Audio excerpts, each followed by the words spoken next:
Thank you, Lisa. Are we all set? All right, thank you. Lisa is fantastic. Welcome all of you. Welcome to the Catalyzing Nature Positive Action Through Biodiversity Credit, a holistic approach from the Global South. From Ser Carbono and Environmental Market Fairness Foundation, we welcome all of you. This event was designed and organized to generate a valuable exchange to explore the fundamental role of biodiversity in finding solutions to the global environmental crisis. We must understand biodiversity as the operating system of nature, analogous to the functioning of the operating system in our cell phone. Without the operating system, this smartphone will be dead. So that's why it's important, the operating system for nature. South America is home to 6 of the 10 most biodiverse countries on the planet. 6 out of 10 are in Latin America. For this reason, people of the Global South have much to contribute and teach us on the road to protecting the planet's most important biomes, such as the Amazon, the Atlantic forest, and the Gran Chaco Mexicano, among others. The contribution of biodiversity to the health and harmony of nature is essential. In January 2020, and this is very interesting thing, in January 2020, just maybe 3 or 4 weeks before COVID, that we all became familiar with the term COVID, in the framework of the World Economic Forum in Davos, a big consulting firm that for sure you all know them, said that 55% of the GDP depends on nature. And at that time, I wonder, why do they say that 55% depends on nature and the rest depends on what? We must, yeah, indeed. I mean, it was PricewaterhouseCoopers in the World Economic Forum. And the IDB that I used to work in Washington, D.C., they believe the same. I don't know what is going on with the other 45%, but we'll find out soon, I guess. We must understand that 100% of the GDP depends on nature because we are nature. That's why, because we are nature. And maybe sometimes we forget about that. No? If the air, if the water, and if the soil are unhealthy, so are we. Pretty simple, I guess. But, sometimes looks complicated. Therefore, the urgency of addressing this crisis from a holistic approach reaffirms the need to consider all the interconnected aspects of the environmental society. The involvement of where all voices are heard stresses the importance of incorporating different perspectives and communities in the search for solutions. This panel is the result of the last decade to know and work within the biomes of our region, in our forest, our jungle. We had a clear mission with my team, offer solutions to those who protect our natural capital. I mean, the guardian of the forest. Being a minister, I was the first minister of climate change in the continent. Being a minister, we step away from the desk to go to the territory. That in Spanish sounds better because it's from del territorio del escritorio al territorio. So, as a minister, I left the desk and I went to the territory to listen what they have to say. And what they have to say, they have a mantra over there. They have a mantra in the Colombian jungle, in the whole Amazonas. They all have the same mantra. And the mantra is very simple. Conservation without money is conversation. So we aspire to create a path towards a future that is not only more fair, but also more respectful with our planet. Personally, I had the honor of being able to have a conversation with His Holiness Pope Francis. I learned of his commitment to integral ecology and love for our Mother Earth. It was an eye-opening to me, that contact, as you can imagine, with Laudato Si and Dear Amazon, an encyclical and a conceptual document. These documents transcend and include all three Abrahamic religions. So they are all in the same path, the three Abrahamic religions. This is not a matter about religion, this is a matter about Mother Earth. It was an eye-opening to have the chance to read his words in this. This is, I don't know if you read that, but this is Querida Amazonia, right? Querida Amazonia. This is very interesting conceptual publication that the Pope, put together.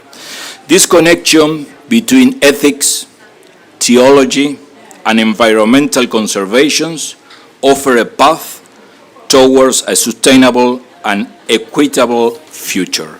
And for this reason, we are pleased to have a presence. Venga, José Luis. We are pleased, you just arrived in the right time. For this reason, we are pleased to have the presence and profound knowledge of the Honorable Emile Secuda with us today.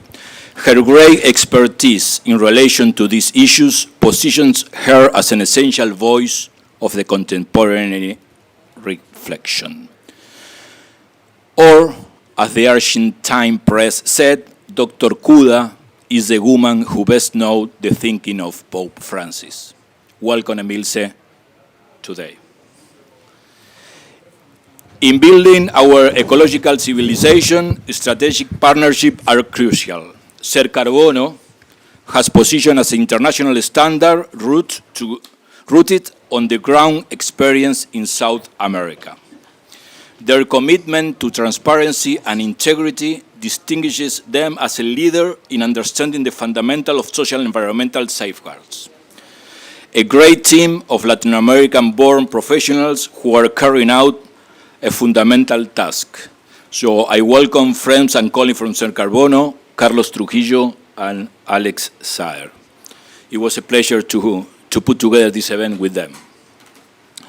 We will also have today the valuable testimony of Drea Burbank, founder of Sabimbo. She's a key advocate for ensuring that benefits reach local communities, the guardian of our planet. Her expertise in climate resilience and nature conservation based on her work in the Amazons bring a crucial perspective to this event. This week, we talked to her, I think it was last week that we talked to her, Carlos, Alex. She's watching us right now from the Colombian Amazon. So we say hello to her and to all the team, all the team from Sabimbo in the Amazon. As we move towards a just transition, achieving climate goals and halting biodiversity loss requires a significant financial investment efforts. That is why we are so pleased to announce that the World Economic Forum this January 2024 in Davos will focus in part of biodiversity and will be a key platform for world leaders to explore sustainable financial instruments. Private sector engagement is key to catalyze the biggest economic transformations since the Industrial Revolution. Today, we have the privilege of having Dr. José Luis Manzano, a businessman and entrepreneur with extensive knowledge in Latin America. José Luis is an investor in renewable energies, and his experience and vision in the emerging markets related to the subject that concerns us will be very important. As a side note, for me, we are dealing with one of the most intelligent and well-informed businessmen in the region. Welcome, José Luis, to the panel. So, this is why we put together this panel. I am so happy, and for sure Ser Carbono is so happy to see all of you, because we have just 5 empty chairs. It's full, this session. And this is very important for us, because all the work we did before.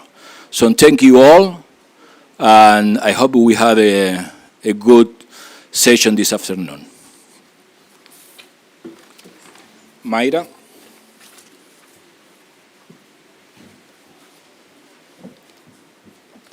Okay, thank you. I'm just here to give you a brief presentation of our panelists. So in the first place, we will share some visions and thoughts from Dr. Emil Secura. She is the Secretary of the Pontifical Commission for Latin America at the Vatican, the ordinary member of Pontifical Academy of Social Science and Pontifical Academy Pro Vita.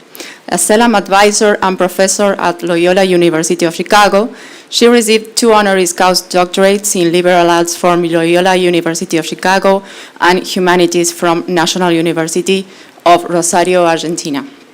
She received a PhD in theology and specializes in social moral theology.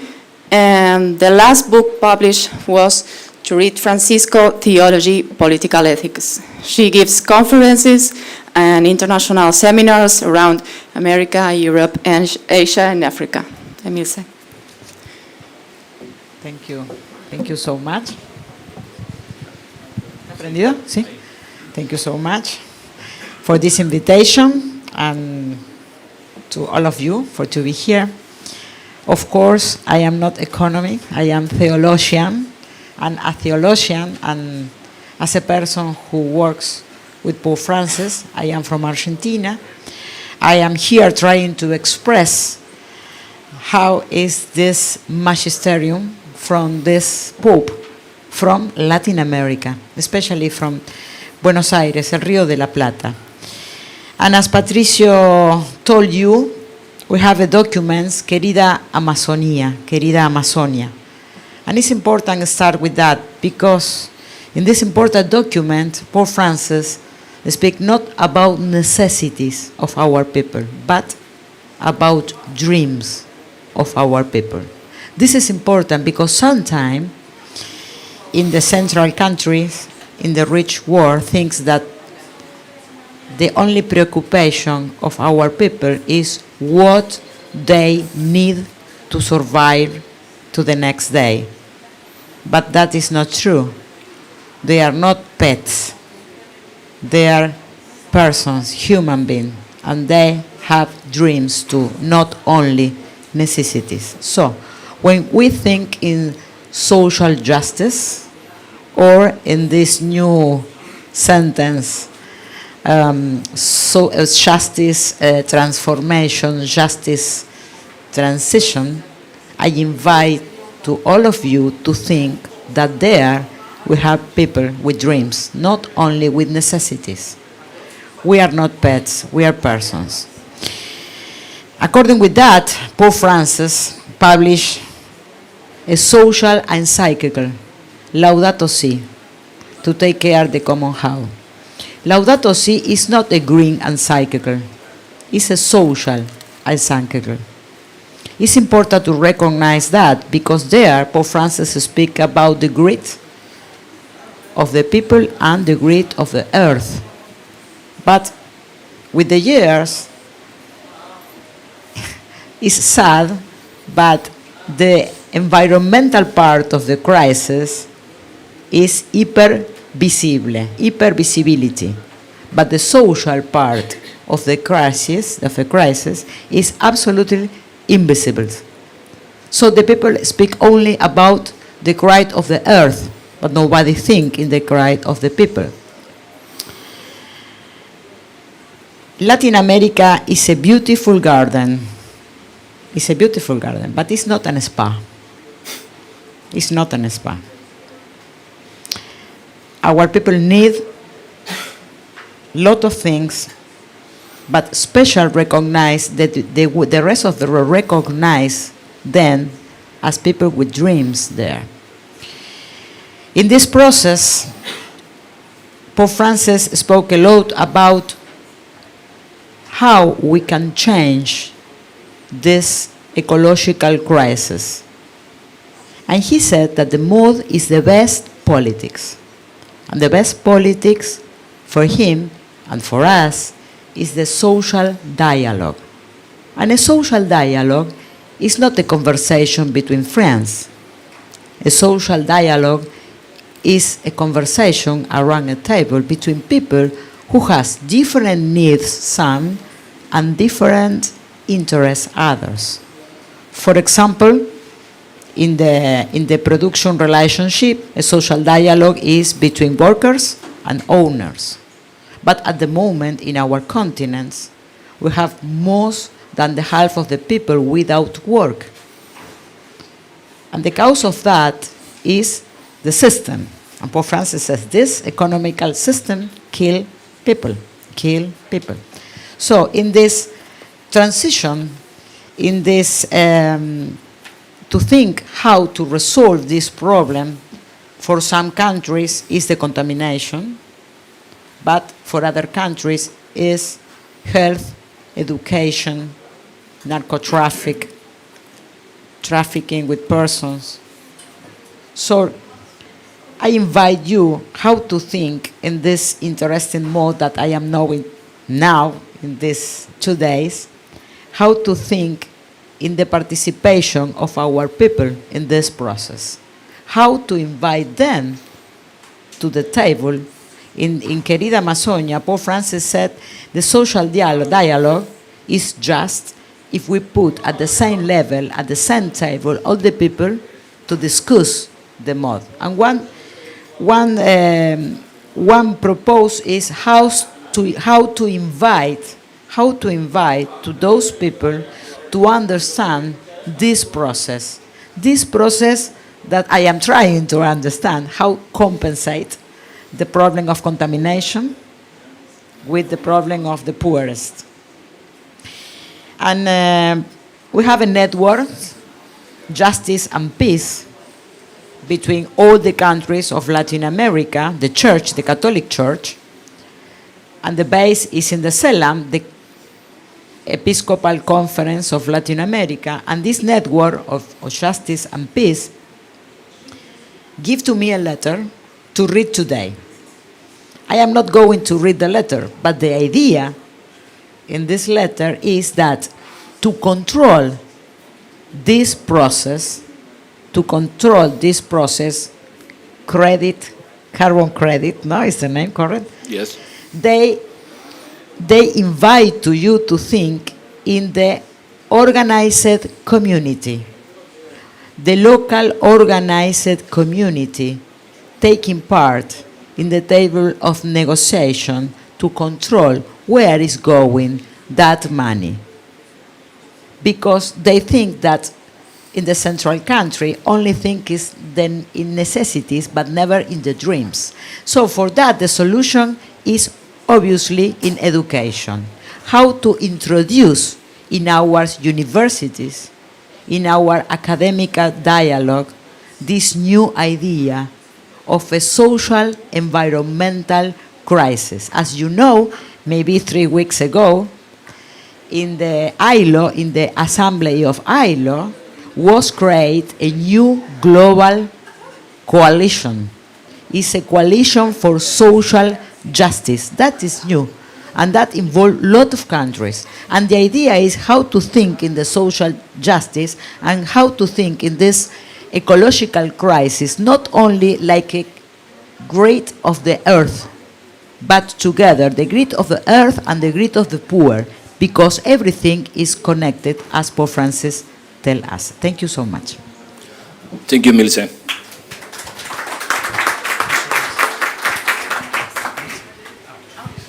Okay, so now our next speaker is Dr. José Luis Manzano.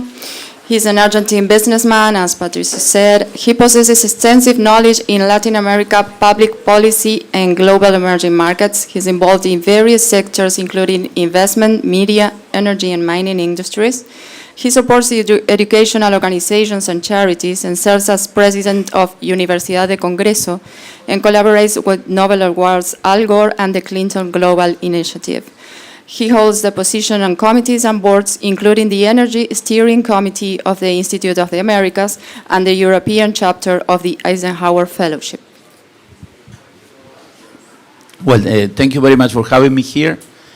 I will try to use 5 minutes to share how the private sector addresses these issues and what are the motivations to move on carbon credited sustainability or enter into a conversation on biodiversity. I see two main avenues for private sector to come into the thing. One is when the entrepreneurs or the organizations realize the situation. So it's like any other individual that is impacted by the situation, or the climate change, or the social inclusion or exclusion together with the climate change, or the younger members of the family. So that may trigger an entrepreneur or a businessman to get into the problematic of sustainability, or the problematic of from sustainability to carbon credits or to biodiversity credits. Then the second avenue is the traditional set of carrot and stick tools in any market economy or any semi-market economy can be deployed. Carrots are stimulus that come from governments, like, for example, the IRA law in the US, which is a huge stimulus to enter into a more sustainable path in business activity, or the stick come from penalties.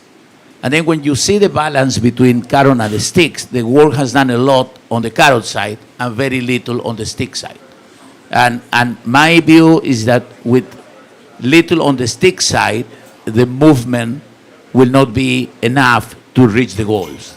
I think there is more that has to be done on the stick side. More has to be done in terms of penalties and fines if we want it to really work. No, if I wear my business hat, you say, okay, penalties and fine will not do it, but the carrot alone are not doing it. The second thing is the imbalance of responsibility. And that is more up to the governments. No, when you see the situation, when you get the warming, the level of warming, and you go to the causes of the level of warming, the warming came mostly and fundamentally from already industrialized countries.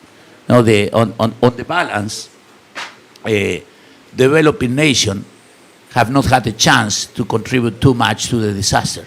Maybe we would have to contribute if we were having the chance, but we didn't have the chance. So more of the disaster came from the already industrialized countries. It's not a moral thing. We were not there. We were not ready. But now, a lot of the warming comes from coal-based energy systems. And the coal-based energy systems are all over the world. They are in Germany, but they are in South Africa, they are in India, Bangladesh, Pakistan, all over the world. So I believe coal without penalties will not work. If you see the last tendency, the big coal producer have reaffirmed their commitment to stay in coal. They have reaffirmed their commitment to keep exploring and producing coal and keeping the coal thermal units working. So that's proof that you need the stick. It's not only the carrot, because the incentive to get out of coal are there. But with the oil prices, people are considering the incentive not good enough, or even energy security issues, because there's a phrase from Hillary Clinton that says that many of the time she had to choose between bad and super bad. No? So they say that for policymakers, sometimes, for example, you ask me, Jose, how would you change the South Africa energy design? It's not easy. It's very coal-based. Cannot be done in a few years. It will take time. So it's a combination. So I go back and I want to finish what Emilce said. I think the biggest driver, the more effective driver, is convince the people. And to convince the people is through education, and especially educating the younger. Now, for example, like 5 years ago, we moved big into lithium. And we moved big into lithium because of my son. And since we move from zero, we try to do it right. So we do a lot of local community involvement, and we have a decision not to work where the community doesn't like it. Even if there's a minimum discussion about it, we just walk away. We go somewhere where the people want it. But because in Argentina it's huge amount of land available, so you don't need to work where the people do not like it or do not understand it. Maybe other countries don't have that option. I don't know. For us, it has been easy to work with the community because we decided not to work. Or, for example, we have an example. There is a lagoon with pink flamingos, no, and the technicians, they were saying, no, this is new here. It never was here, so this maybe is temporary. And I said, forget it.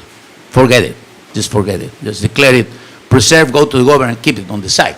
Because it's extensive land, it's a very big country, so it's easy to do that. Maybe not everybody can do that.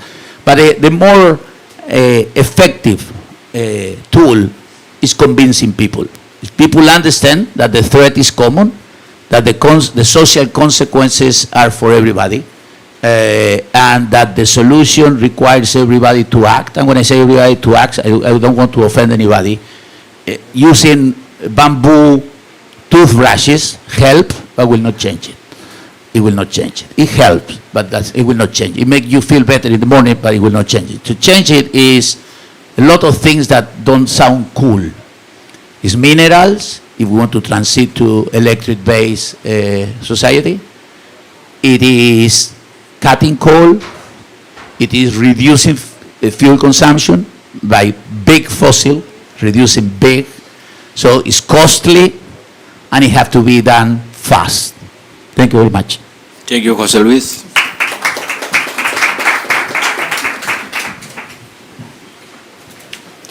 Okay, so the next panelist is Alex Saer. He is an industrial engineer and political scientist, a Fulbright scholar for master's degree in sustainable development at the University of Maryland. He has more than 20 years of experience as a consultant and technical advisor in sustainability projects in the private sector. His expertise and work experience in the Colombian Ministry of Environment, designing and implementing public policies for the protection of ecosystems and productive sectors. He is representing and advising ministers in boards, committees, and multi-stakeholders exchange forums. He's a key developer and designer of the Colombian National Circular Economy Strategy, and he is a former delegate and board member of the OCDE's Environmental Policy Committee. As CEO of Cercarbono, he is in charge of strengthening and positioning the standard globally. Thank you very much, Maria, and thank you everyone for joining us today. So we have key drivers and key motivations here for Cercarbono to develop our biodiversity program and our biodiversity standard. We in fact just heard about from Patricio about the biodiversity crisis, also from Emilce how communities should involve, and José Luis just reaffirmed the necessity of involving also and convincing communities on work towards changing our environment. So we in Cercarbono, we starting working on our biodiversity program based on these motivations, and we have some statistics and some info that you may recall, like this rate of special extinction is 10 to 100 times higher than the average over the last 10 million years. Up to 1 million species are threatened with extinction in the coming decades. Many issues that really show us like the crisis and the biodiversity crisis that many of us are talking right now. Also, some good statistics here. From 1917, there has been a 90% biodiversity loss, for example, in Latin America, 65% biodiversity loss in Africa, and we are seeing this is increasing at the same or even at higher rates when faced with climate change crisis as well.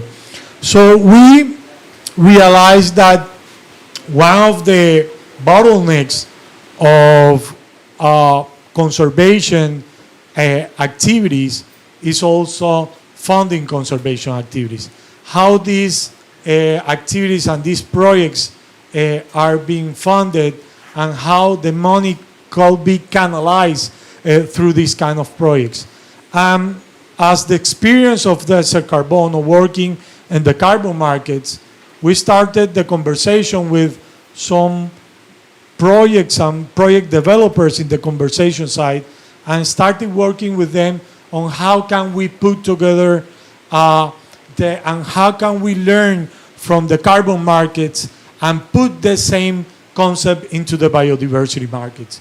So we think that using the tools that we are using right now in the carbon markets into the biodiversity field can do and can mobilize finance through these kind of projects. So we started with our biodiversity certification program to allow biodiversity conservation projects to access new finance stream and markets. Also to emphasize the action on the ground with cost-effective monitoring and with a kind of validation and verification as is being done in the carbon markets. But I say kind of because we came up with a different view which I'm going to explain. So this program wants to covers many inputs or many it's been built around many inputs. First, we try to put a program which is flexible at the same time and rigorous at the same time.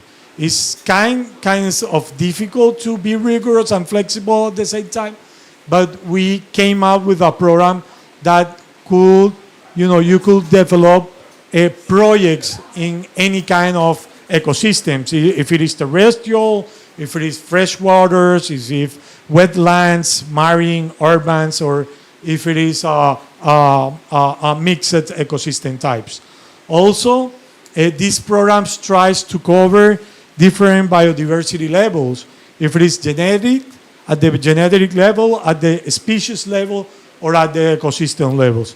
But then, since we team up with project developer Sabimbo, which is right now on the ground, and they are working on the Amazon in Colombia, the community side is pretty important.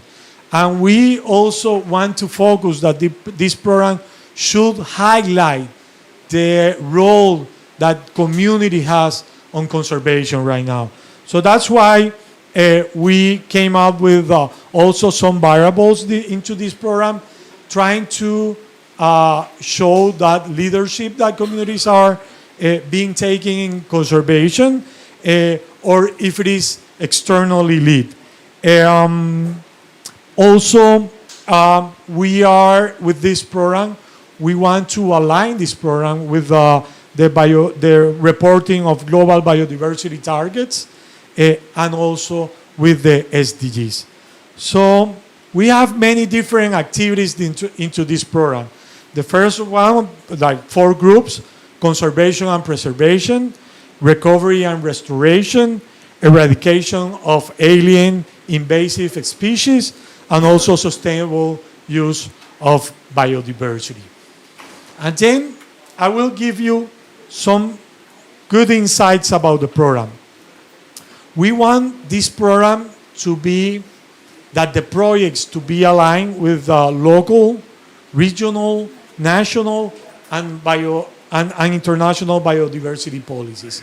So we encourage those who are developing the projects to align with those projects to the objective of the regions and the locals and the international levels. We try to build upon the tools that they are already there. And in fact, we are using a lot of IUCN tools to, leverage this program. Also, we came up with a credit calculation for those area-based projects, and we give the space for those non-area-based projects to give some options on how to calculate the credits. The next one is really important. Even though we use the same project cycle as the carbon markets, we do a modification, and we are not using validation and verification bodies to validate and to verify those projects. We are using an expert panel committee in order to evaluate the projects. So since biodiversity projects are so specific, and they are specific to the location and to the geographical location as well, we want to come up with experts on those kind of biodiversity in order to analyze these kind of projects, from the pre-factibility side to the validation and verification as well. We are going to operate the project in an innovation phase first, because we want to learn also as Carbono and our different panel how all this is working. So we are going to have a 1 year in an innovation phase in order to have feedback from the community, from the experts, from project developers, in order to improve our methodologies and improve our protocol. This independent panel of experts and the innovation phase will allow for a sound program adjustment in line with the international developments in biodiversity markets. We have no comparisons right now. There are no biodiversity markets established right now. So we think coming up with this innovation phase will allow us also to understand and to learn about how to develop these projects. And we, in this protocol, we accept grouping projects. Projects can be grouped, but we are also accepting stacking with carbon initiatives allowed. So you can do a carbon project, and on top of that carbon project, you can do a biodiversity project as well. And finally, we are also implementing a built-in buffer, a guarantee buffer, and a long-term reserve. There are two different concepts, a buffer and a long-term reserve, to provide transparency and permanence assurance. It's important to highlight that these carbon credits, or this program, it doesn't see the carbon credits for compensation. It also sees the carbon credit for finance the implementation of biodiversity projects. It's not for those who impacts biodiversity in other sides of the planet to compensate with these credits. This is a market that is not, or as our view, is not going for us working this credit for that kind of compensation, is to canalize funding of biodiversity projects in this sense. So I'm going to invite Drea Burbank, Mayra. Drea is our partner, is a project developer, which is right now in the Amazon. She couldn't be here at COP28, and she's gonna go into specifics of the methodology. So Mayra, please. Yeah, now we are going to see, as Alex stated, a video from Drea Burbank. She is the founder of Sabimbo. She sells fair traded biodiversity credit from small farmers and indigenous groups in the Colombian Amazon.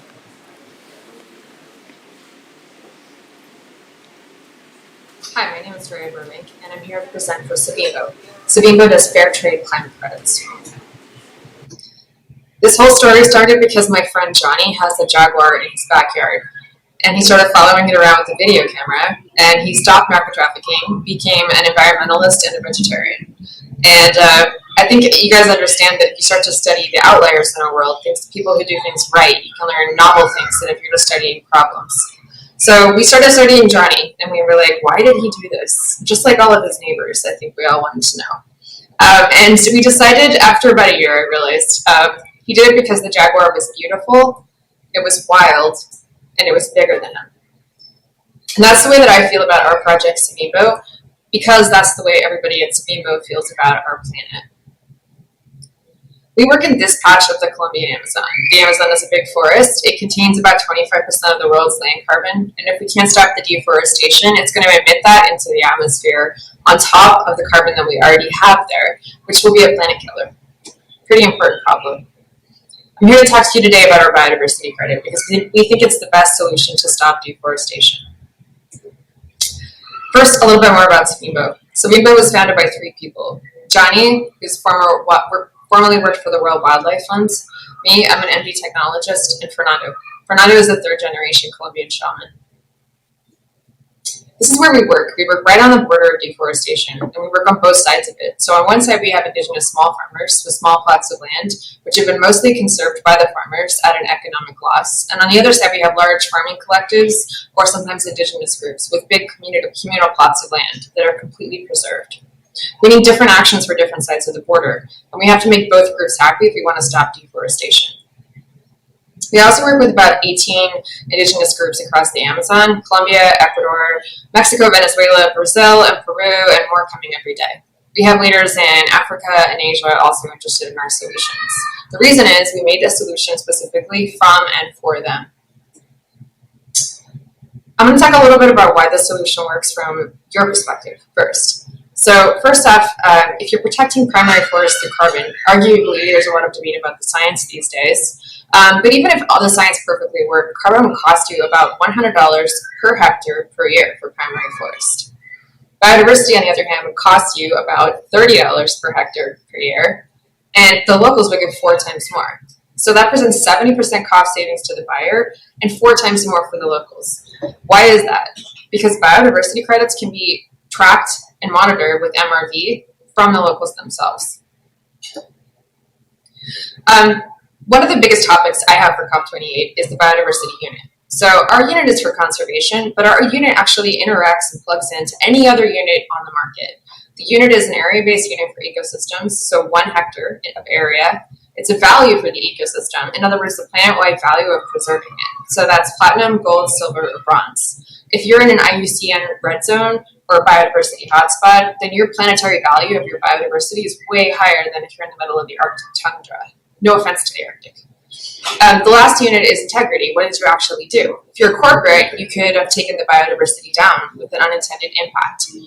Or for us, we're trying to prove with our metric that we preserved 100% primary ecosystem with total intactness. But some people are trying to raise the delta of their biodiversity. It really depends on your metric and methodology and what you're attempting to do. But you have to prove methodology. And the last thing is time. We split the time of the unit down to 2 months. That's because that's a price the market can understand. It doesn't necessarily mean that the methodology is going to take 2 months. It might take 2 years, but then you're just going to bucket up your 2 years into 2 months. So instead of getting 2 credits, you would get 12. One last thing about the value. So we took 14 schemas and flattened them all down into platinum, gold, silver, and bronze. That's IUCN, World Wildlife Fund, UNFAO, Holdridge, Ramsar, you name it. If somebody's categorized your ecosystem, you can take that value and put it into these terms, so that helps markets adopt this credit faster. There are people using this credit, and Cerro Carbono is probably the first in the world to certify a biodiversity credit because of this unit and because of their standards, which is simple, interoperable, and easy to use. Cerro Carbono has a huge asset in that they automatically list with Eco-Registry, which is all over the world. They're super collaborative. We're already selling pre-sales on Tobu and Senkin, which will then certify with Cerro Carbono and list on Eco-Registry. And then after we certify, we'll be listing automatically on Expansive and any other exchange that wants to list with Eco-Registry. There are so many things to talk about with biodiversity, but I'm going to keep it simple. Our biodiversity credit works in any ecosystem on the planet. Yeah, marine, it works in jungle, it works in forest, desert, savanna, you name it, it works. And here's why. We're not replacing the ecosystem, we're not doing a metric specifically for the ecosystem. We're using the animals that evolved in that ecosystem to measure the biodiversity of that ecosystem. So the animal becomes your sensor. The area of the animal, the home range of the animal, is automated into a circle, and it calculates, this is the range that the animal normally lives in. And their living ranges overlap to create a biodiversity credit, which is an area of protected land. I'm going to walk you through that a bit slower. So first up, every ecosystem on Earth has a sentinel species, an animal that represents the integrity of the ecosystem. In our ecosystem, that's about 53 different species, and they have an integrity score to show how much they represent the ecosystem. The majority of them have an integrity score of 1. Some of them are totemic animals. In other words, indigenous groups highly prize them, but the biodiversity science is a bit low on it, so they have an integrity score of 0.5. Then you get your data. Our methodology was written to accept any kind of data that's out there, but usually as long as it's primary data. So we accept video cameras, audio recordings, tagged animals, anything that can give you a geocode and a date timestamp for your animal. In our case, that's usually video cameras of jaguars. Then you calculate your data. So as I said before, each animal observed in the ecosystem that's a sentinel species has a home range. In other words, it has an area of land that it normally lives in. You can overlap those home ranges and then equalize them to show an area of protected forest. Our observations only lasted 2 months because animals can't be assumed to be permanent. You have to keep finding the animal in order to keep getting credited. Here's an example of our data running over the last year in the Colombian Amazon. These are small farmers who protected their land, and jaguars, harpy eagles, even a bush dog found in the jungle, representing that the jungle is intact and integral. The best thing about biodiversity credits is that animals can show you a lot more than just carbon.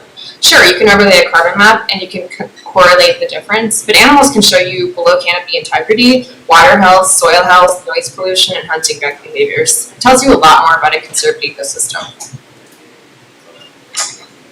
I think it's really cool that we've done this biodiversity credit, but I think the coolest thing is that in the Amazon, there is not a lot of institutional funding. In other words, for people in the Amazon to get funding, they really have to go outside the borders of the Amazon and get people around the planet to care about it. The Amazon is one of 9 planetary tipping points, and we've already crossed 6 of them. If we can solve for this, if we can find a better way to measure ecosystems in the Amazon and incentivize conservation behavior at the small farmer level, we can stop the deforestation in its tracks this year. This is where we're working in the Colombian Amazon. This method applies to the Brazilian and the Ecuadorian Amazon just as easily. Here's some videos of our jaguar collected, Johnny's jaguar, but actually now we're starting to get some friends. So we also have a jaguar from the Cofan in Ecuador across the border. You'll see him in a minute. Yeah, so jaguars aren't our only animals that we track, but we've noticed in the Amazon, they're one of the easiest ones to track because they're so indicative of primary forest. They're rare, sentinel, trafficked, culturally significant, all the good stuff. But we also do harpy eagle and bush dog, as I mentioned. I've talked to friends that are doing killer whales in the Arctic, people who are doing blue whales and a birthing site. We have people who are doing rhinos in Africa. This methodology really works for anywhere that local people need to conserve animals and be incentivized to participate in animal conservation. I think if you have one takeaway from this presentation, I would like you to take away the fact that I think locals can produce more. Traditional ecological knowledge is more valuable in the Amazon. The people who live there know the best about how to conserve it, and incentivizing them through a biodiversity credit is one of the best ways to get direct payments for climate action, because they can do the science themselves. That's it. Follow us on TikTok for more jaguars. Thank you, Drea. It's a tornado. Hi, my name is Drea. It's amazing. Thank you. Fantastic testimony. Today is the health day in the COP, and we have 2 medical doctors in the panel. Mr. Manzano is a medical doctor, and also Drea, and also the people from the Lancet, the prestigious Lancet Countdown is here. I thank them to come here, and I thank especially the first meeting that I had when I was a minister. Diego Sáez de Pachama, thank you for coming.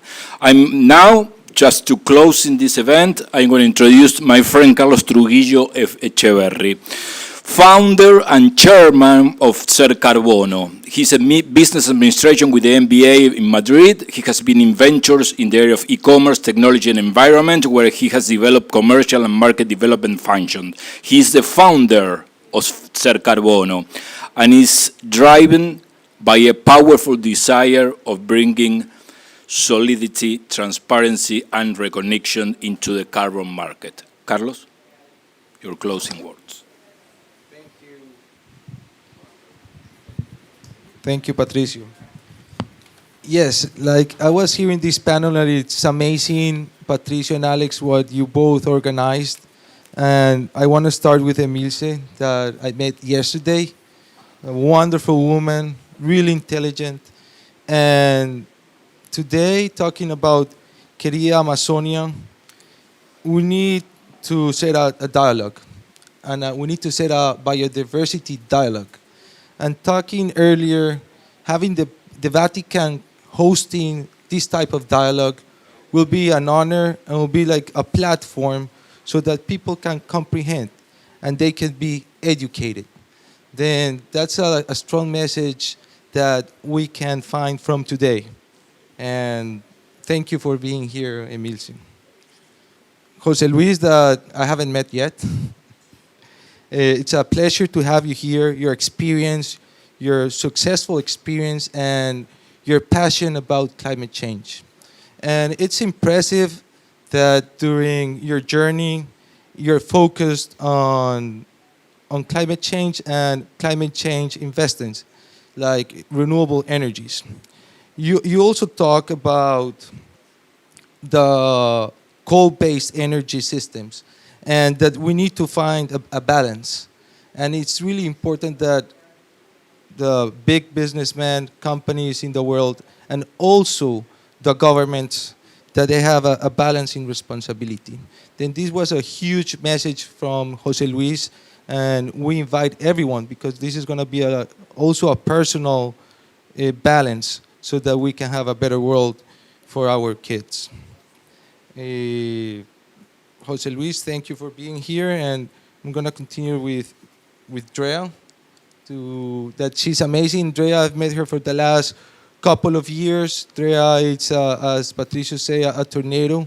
She's an especially knowledgeable person in biodiversity. She's a passionate, and it's nice that she thought that with this methodology, we could have an inclusive methodology with all the ecosystems. Then this methodology that was created by Sabimbo, it's really inclusive. And it's nice to have inclusivity and biodiversity with this program that Ser Carbono launched. And Alex, your work has been amazing. Launching this protocol before the COP, it's really nice that we can be in this panel and that you can talk about this innovation being made by Ser Carbono. And we invite all of you to please make comments, because the comments from every person are really valuable, and that's what Ser Carbono can improve after the public consultation. Then thank you, Alex. And lastly, Patricio, I'm a fan of you, really good friend, and I'm really thankful for you for the idea of this panel, because this panel was the idea of Patricio for this COP, and I made like some special notes. And you're the biggest supporter of biodiversity for the Global South. Actually, I can say that you're a guardian of the Global South, and you're the voice in Europe for the Global South. And I want to thank you today, because your job has been amazing, and that's what makes a real change. Then thank you, Patricio. And I want to conclude with the phrase that I most like about you. Conversation without money, conservation without money is conversation.